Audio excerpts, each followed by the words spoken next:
Então, pessoal, aqui a gente tem uma questão onde que fala sobre usinas hidrelétricas, né? Aonde que ele está querendo saber qual que é a diferença entre as vazões que aconteciam na sua produção máxima com a sua produção mínima, tá bom? A gente pode pensar o seguinte, pela unidade de medida que nós temos aqui, ele está falando sobre potência.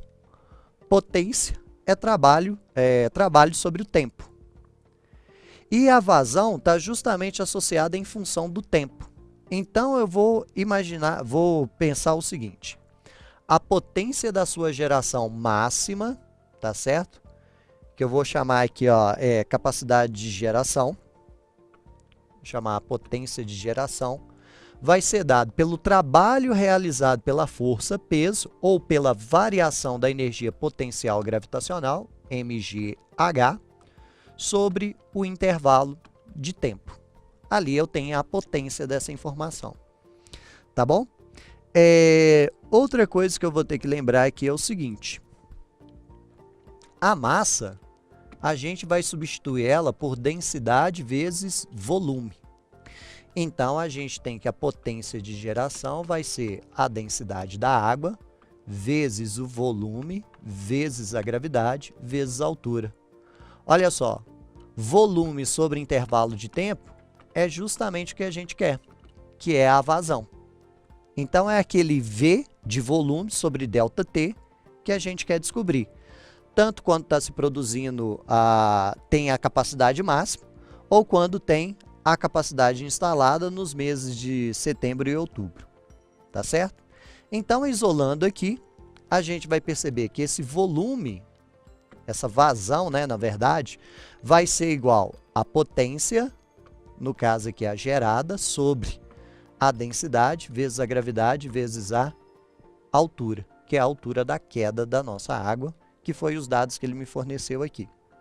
Outro detalhe importante que temos que ter cuidado é sobre os prefixos que aparecem aqui, ó, megawatts. Mega é 10 a 6, tá bom? Então, a gente tem que tomar cuidado com isso.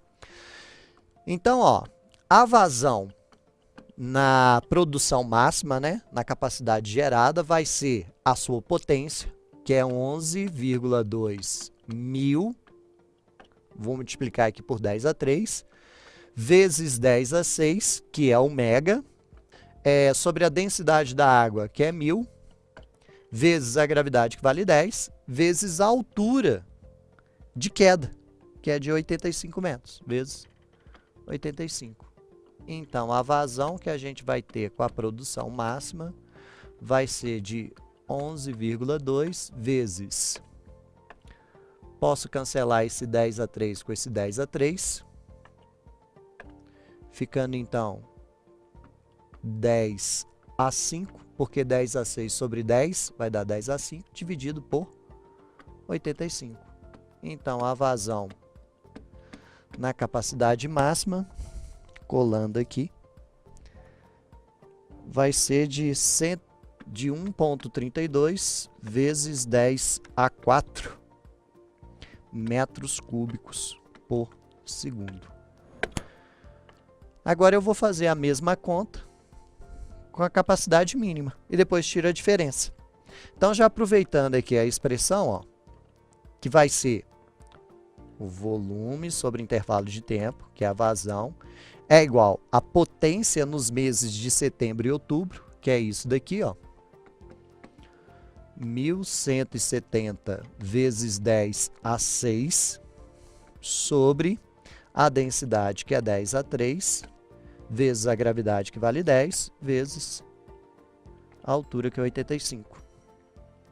Então, a vazão nesse período vai ser igual a, fazendo as contas aqui, vai dar 0,132 vezes 10 a 4 metros cúbicos por segundo. E aí, ele quer saber a diferença. Então, vou fazer essa diferença aqui em vermelho, ó. A variação entre as vazões, que é a vazão com a capacidade máxima, menos a vazão com a capacidade instalada, aproveitável. Então, a variação entre as vazões vai ser 1,32 menos 0,132, tudo isso vezes 10 a 4, já que a potência de 10 é a mesma. O ΔV, então, vai ser igual a 1,18 vezes 10 a 4 metros cúbicos por segundo. Resposta, então, letra D. Ó, uma outra maneira também de se fazer e, de repente, mais rápida, é como ele disse aqui, que 90% da usina vai ficar parada, significa que a gente vai ficar com 90% da nossa capacidade, da nossa vazão, sem ser aproveitada, né?